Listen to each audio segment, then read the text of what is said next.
오늘은 구약성경 우리 사무엘하 21장 보겠습니다. 사무엘하 21장 우리 1절부터 우리 교독으로 한 절씩 나눠서 읽고요. 우리 6절 말씀 같이 읽도록 하겠습니다. 사무엘하 21장 1절입니다. 다윗의 시대에 해를 거듭하여 3년 기근이 있으므로 다윗이 여호와 앞에 간구하매 여호와께서 이르시되 이는 사울과 피를 흘린 그의 집으로 말미암음이니 그가 기브온 사람을 죽였음이니라 하시니라.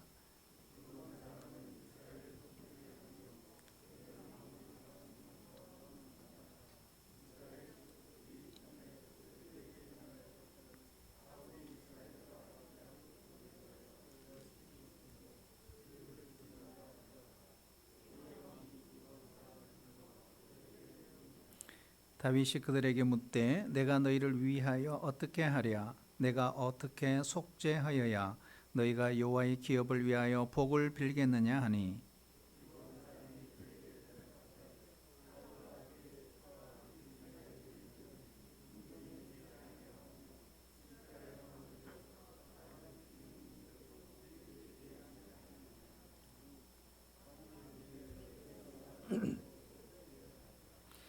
그들이 왕께 아뢰되 우리를 학살하였고 또 우리를 멸하여 이스라엘 영토 내에 머물지 못하게 하려고 모해한 사람의 자손 7사람을 우리에게 내주소서.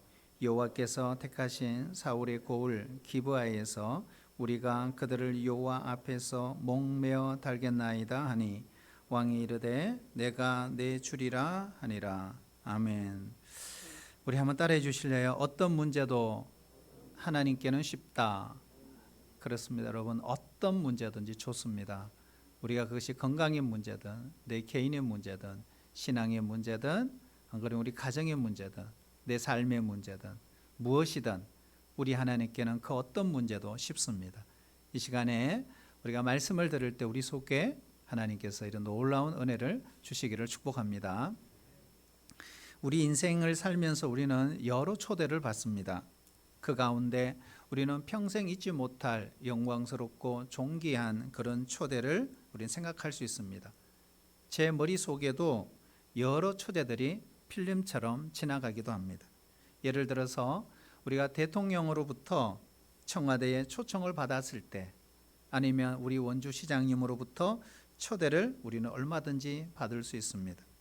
그런데 이런 초대와도 비교할 수 없는 더 높으신 분의 초대가 있습니다.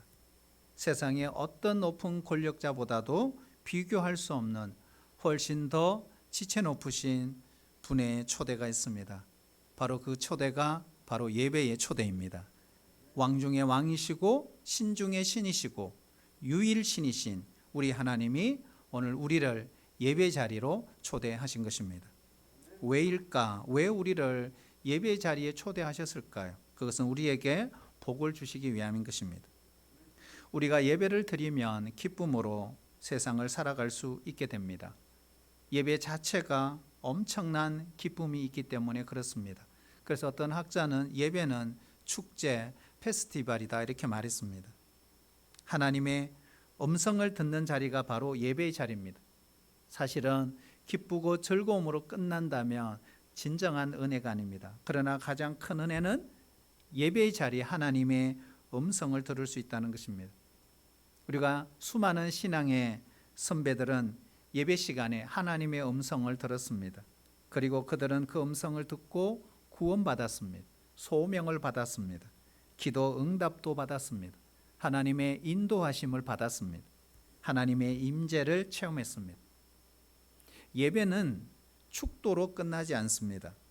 진정한 예배를 드린 사람들은 예배 시간에 나와 함께 하셨던 그분, 나의 예배를 받으셨던 그분이 삶의 광야에서도 나의 곁에 계시고 나와 동행해 주심을 경험하게 되는 것입니다. 그런데 어떤 분들은요, 나는 예배 자리에서 좀처럼 하나님의 음성을 듣지 못한다라고 불평하신 분들도 있습니다. 왜 그럴까? 하나님께서 말씀하지 않아서 그럴까요? 아닙니다. 달라스 월라드 목사님이면서 박사님이신데요. 이분이 두 가지를 지적했어요. 하나는 우리가 예배에 온전히 집중하지 않았기 때문이다라고 했습니다. 이 공간에 지금도 우리는 느끼지 못하지만 수많은 전파가 흐르고 있습니다. 우리가 들을 수 있는, 들을 수 없는 많은 주파수가 있습니다. 하지만 우리가 그걸 잘 듣지 못해요. 왜요? 그 주파수에 채널이 맞춰져 있지 않기 때문에 그렇습니다. 우리가 영의 주파수도 마찬가지죠. 하나님과 접촉을 하면 그분의 음성이 들립니다. 여러분, 그분은 지금도 이 시간 우리에게 말씀하시는 분이십니다. 우리가 하나님의 음성을 듣지 못하는 또 한 가지 이유를 월라드 달라스 박사님이 이렇게 말했어요. 하나님의 음성에 순종할 뜻이 없이 그분의 음성을 듣고자 하기 때문이다. 그렇게 했어요. 오늘도 순종의 의도로 여러분 하나님의 음성에 귀를 기울이시기를 축복합니다. 그러면 우리의 예배의 현장은 우리의 인생을 변화시킬 것입니다. 새로운 놀라운 축복을 예배의 현장에서 우리가 경험할 수 있다는 것입니다. 많은 사람들이 어려움이 닥치면 이렇게 생각합니다. 나로서는 어떻게 할 수 없어. 이제 끝. 체념하고 운명론에 빠지면서 백기를 드는 사람들이 많습니다. 그리고 절망하고 좌절하고 낙담하고 무너져 버립니다. 그런데 문제는 어디에나 있다는 사실입니다. 교회에도 문제가 있고 가정에도 문제가 있고 사회에도 문제가 있습니다. 그리고 그 문제가 있는 곳에는 또한 잊지 말아야 될 것이 반드시 답도 있다 이 말이에요. 다만 우리가 그 답을 모를 뿐입니다. 내 눈에 보이지 않는다고 해서 답이 없다고 생각해서는 안 됩니다. 인생은 문제를 풀어가는 과정입니다. 어려운 문제가 오면 생각해 봐요. 어려운 문제를 풀면 풀수록 어려운 문제일수록 그 문제가 잘 풀리면 실력이 향상되겠죠. 그리고 문제 뒤에 숨겨진 그 축복을 누리는 기쁨도 훨씬 더 크지 않겠습니까? 오늘 말씀은 다윗이 통치 말년에 일어난 사건입니다. 1절 말씀해 보시면 다윗의 시대에 해를 거듭하여 3년 기근이 있으므로 몇 년 기근이 있었다고요? 3년 동안이나 기근이 있었다. 이것은 거의 재앙 수준입니다. 우리나라도 예를 들어서 한철 아니 여름철에 이 장마비가 안 와도 농작물에 큰 피해를 줍니다. 팔레스틴 땅은 3년 동안이나 기근이 있었다면 아마 그 땅은 거의 황폐해졌을 것입니다. 식물이든 동물이든 살아남지 못했을 가능성이 높습니다. 그러니 사람이 먹을 것이 없어지니 아마 사람도 살기 어려운 시대였을 것입니다. 엘리야 시대에도 하늘 문이 닫혔습니다. 그래서 3년 6개월 동안 비가 오지 않았습니다. 온 땅이 저주를 받아 신음하는 상황이 벌어졌습니다. 미래가 보이지 않는 암담한 상황이었습니다. 문제가 꼬리에 꼬리를 물고 찾아오면 이것은 우연으로 여기면 안 돼요. 이거는 지나칠 일이 아닙니다. 그럴 만한 이유가 있겠구나 생각을 해야 합니다. 어려움이 끝날 듯 하면서도 끝나지 않을 때가 있죠. 이건 우연이 아닙니다. 거기에 숨겨진 비밀이 있습니다. 그런데 어떤 분들은 믿음이 없는 분들은 팔자겠지 이렇게 생각을 합니다. 내 운명이 이런 모양이야. 시간이 해결해 주겠지 하고 아리란 생각을 할 때가 있습니다. 3년이란 긴 시간 동안 기근이 있었다면 거기에는 그럴 만한 이유가 있었다 하는 걸 오늘 성경이 가르쳐 주고 있습니다. 1절 계속 보면요. 다윗이 여호와 앞에 간구하매. 자, 따라올까요? 다윗이 하나님을 찾았습니다. 이것이 정말 중요합니다. 기근이 3년이 지나자 다윗이 하나님을 찾았다.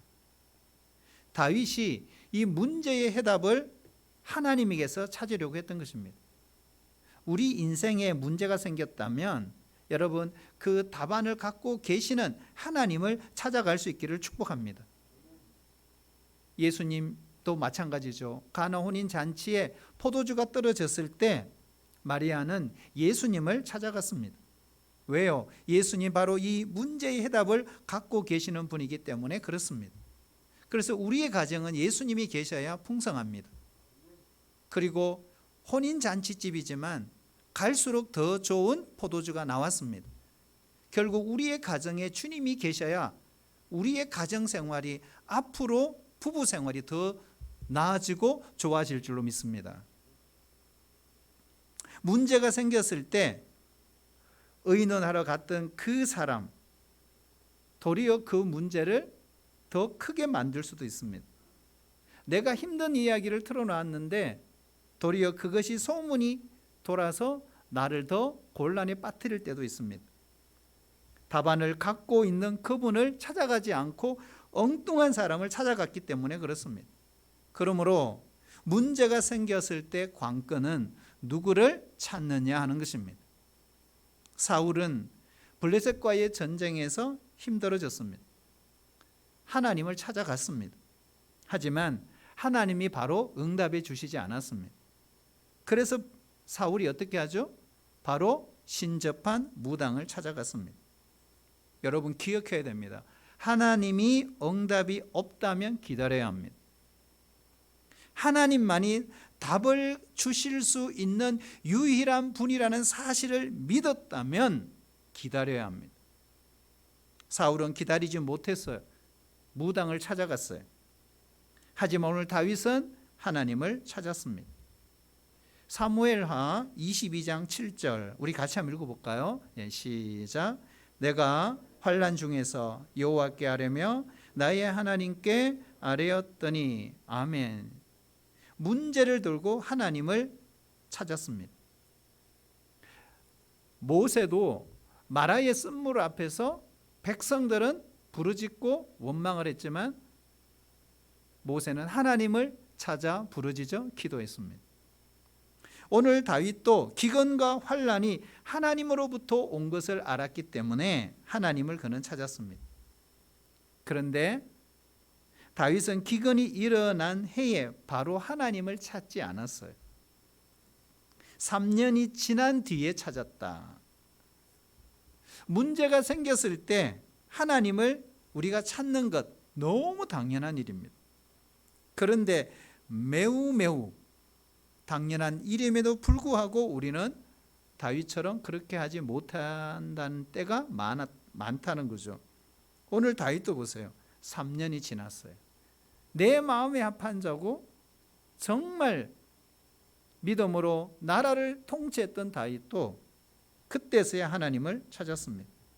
그러면서 이 말씀을 묵상하면서 나도 그렇게 해야지 이렇게 적용하는 것은 잘못된 것입니다. 3년 동안 여러분 생각해 봐요.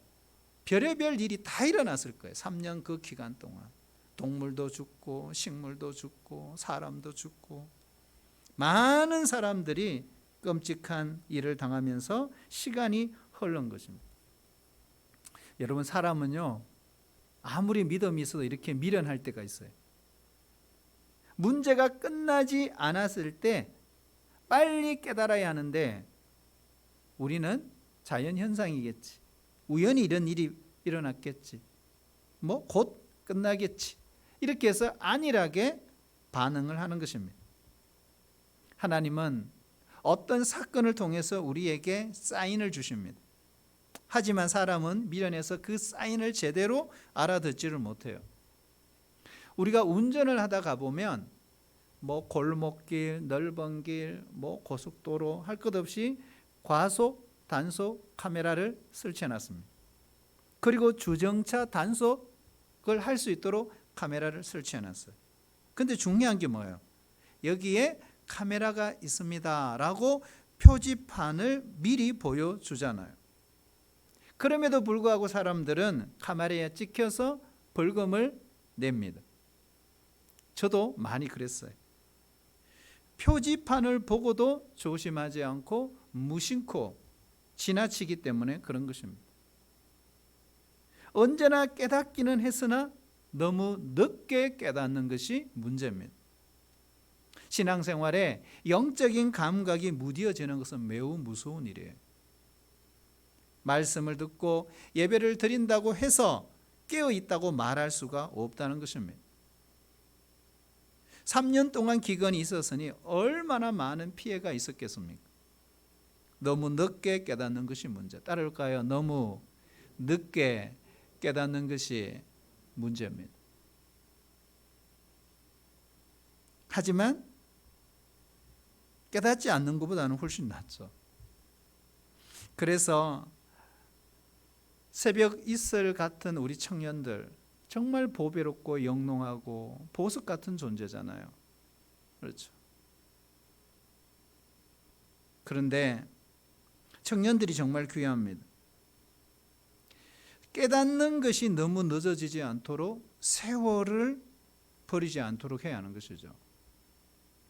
그래서 전도서에 보면 청년의 때 너희 창조자를 어떻게 하여? 기억하라.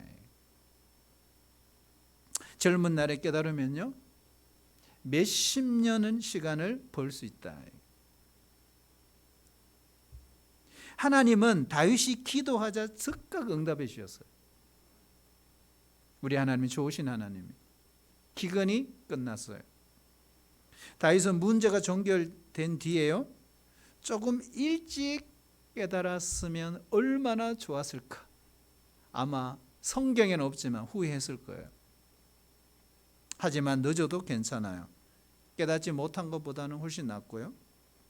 자, 우리 4절, 우리 1절, 4절은 1절 계속 한번 볼까요? 같이 읽어볼까요? 시작.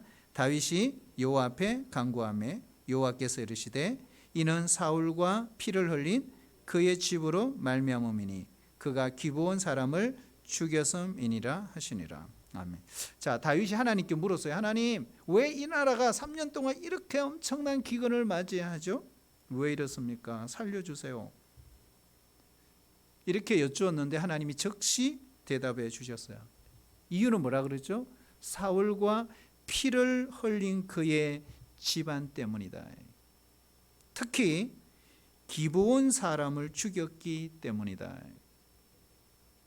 기근은요 결국 자연현상이 아니었던 거예요. 우연히 일어난 일이 아니었구나. 이건 뭐라는 거죠? 재앙이었던 거죠. 다윗이 간구하니까 하나님께서 금방 답을 주셨어요. 그러니까 오래 고민할 필요가 없었던 거거든요. 하나님은 우리에게 이유를 여쭈면 하나님은 반드시 답해 주십니다. 왜요? 문제의 답안은 하나님이 갖고 계시거든요. 그래서 우리 인간은요 계속 질문하는 존재예요.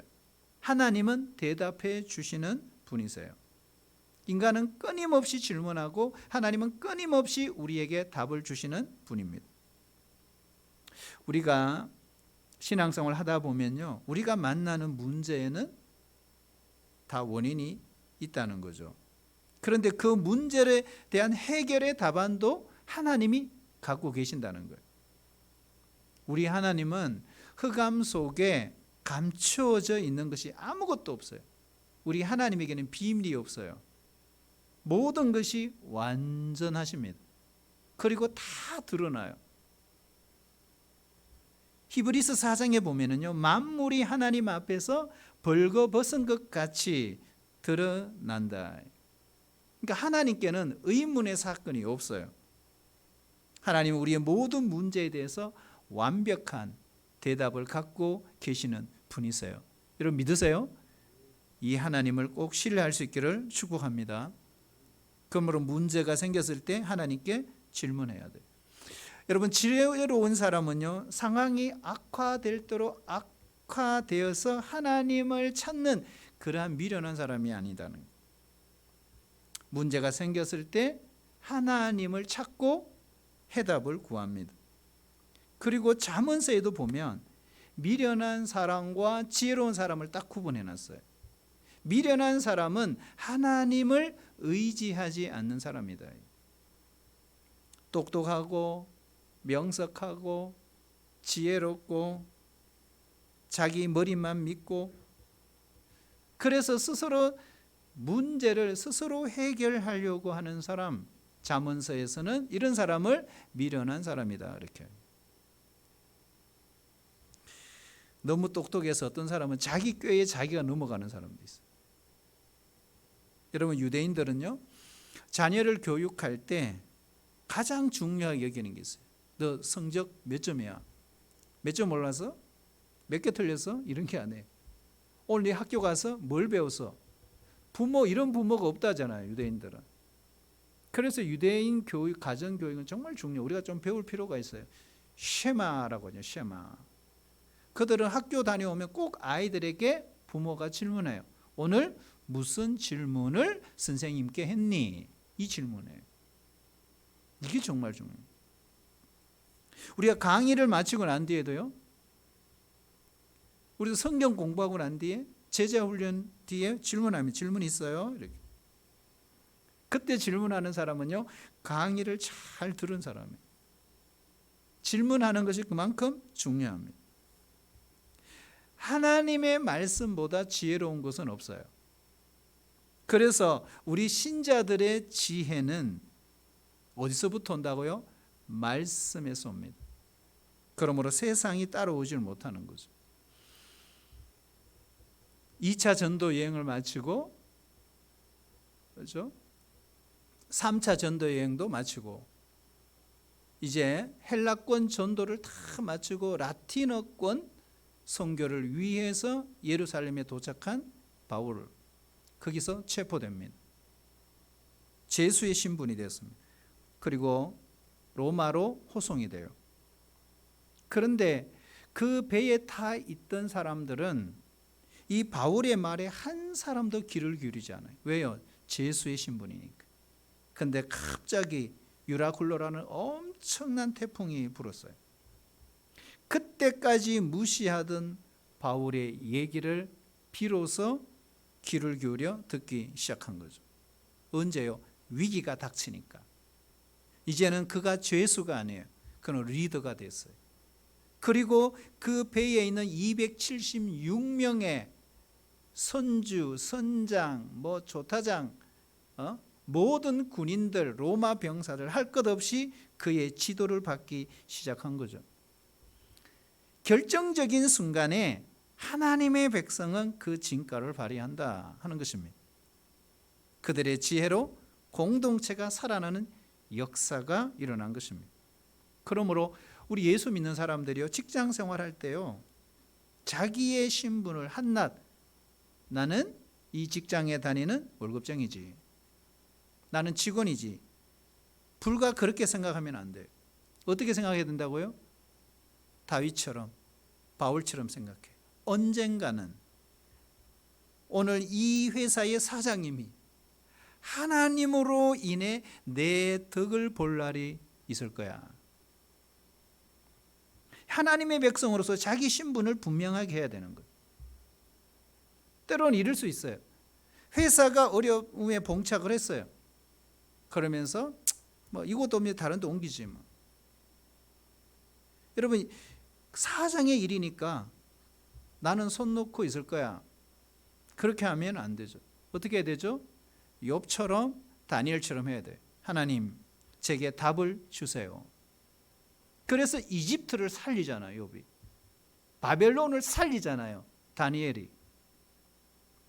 여러분, 하나님께 지혜를 구할 수 있기를 축복합니다. 믿는 자는 그 한 사람으로 인해서 모두가 살아나는 역사를 일으킬 수 있다는 거죠. 왜요? 하나님보다 더 큰 지혜는 없기 때문에 그런 거예요. 하나님께 늘 여쭙고 또 여쭈어서 하나님의 지혜를 배울 수 있기를 축복합니다. 우리가 문제가 생기면 혼자 끙끙 그럴 때가 많아요. 저도 그래요. 어떻게 하지? 어떻게 하지? 연말이 되면 어떻게 하지?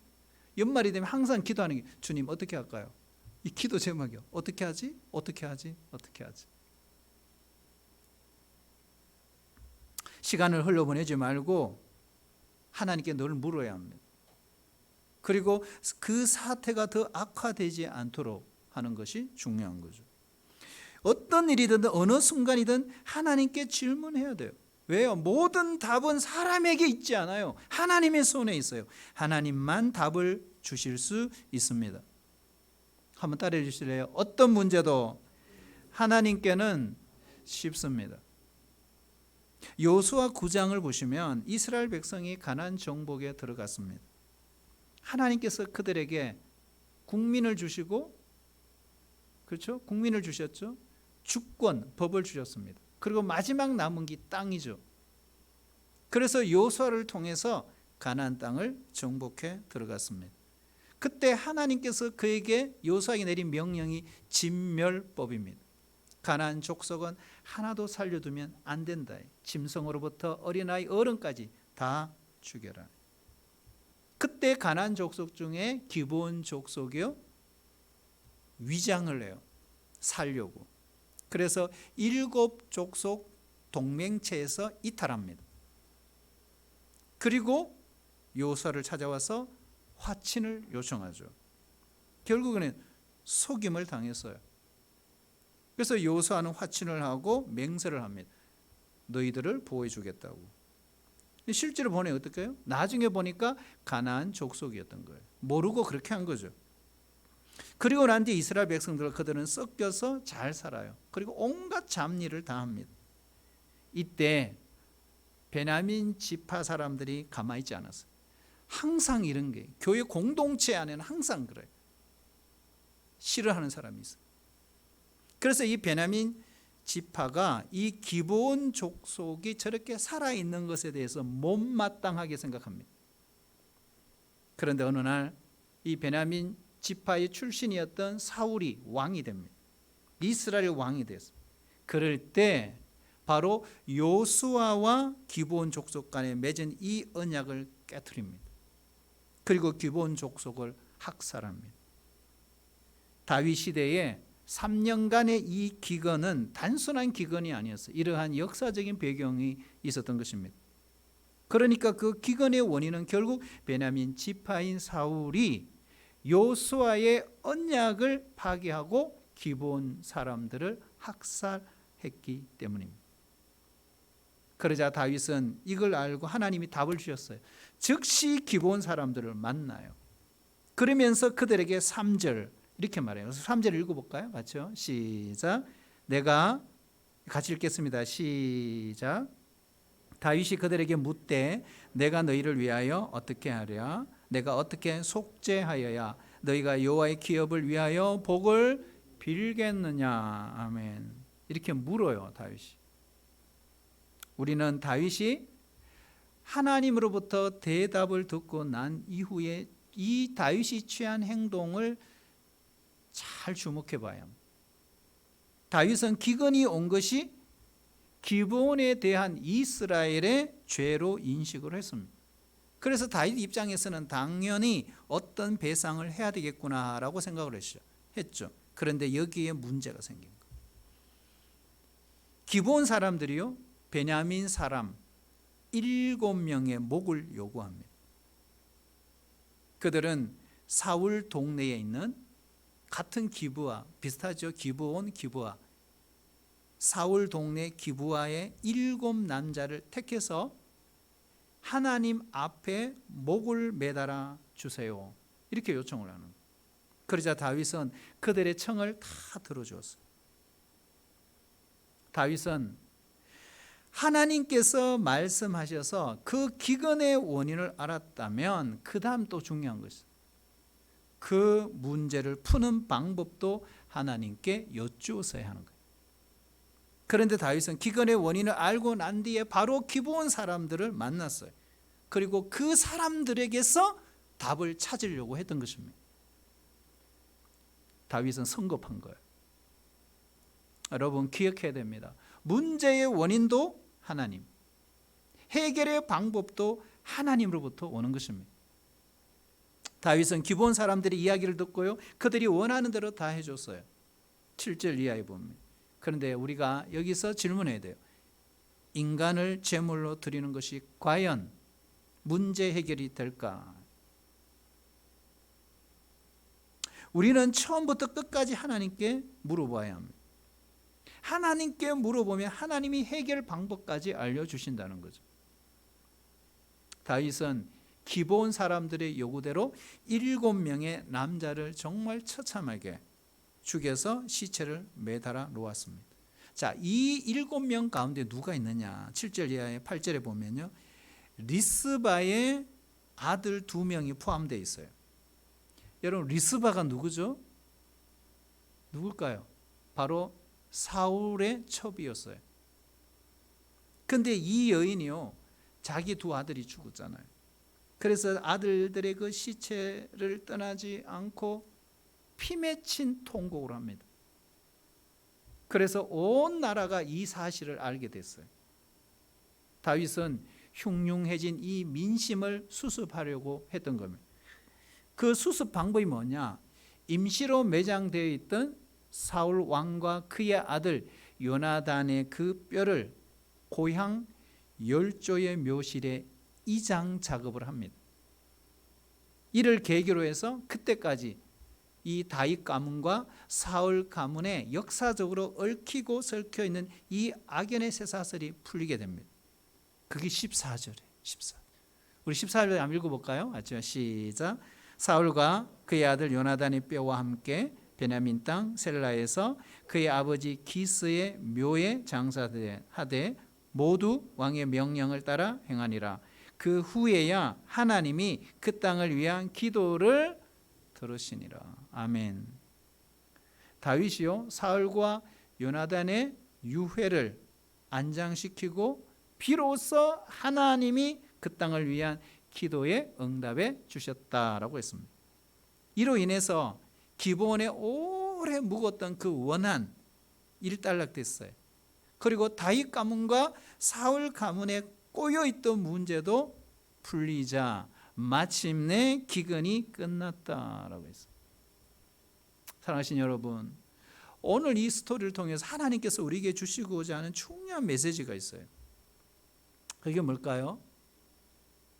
어려움이 생기면 하나님께 여쭈어야 한다. 따를까요? 어려움이 생기면 하나님께 먼저 여쭈어야 합니다. 그렇죠? 그런데 문제는 뭘까요? 어려움이 오래 지속이 돼요. 그죠? 기근이 3년이나 지속이 됐어요. 그런데 거기에 하나님의 뜻이 있더라.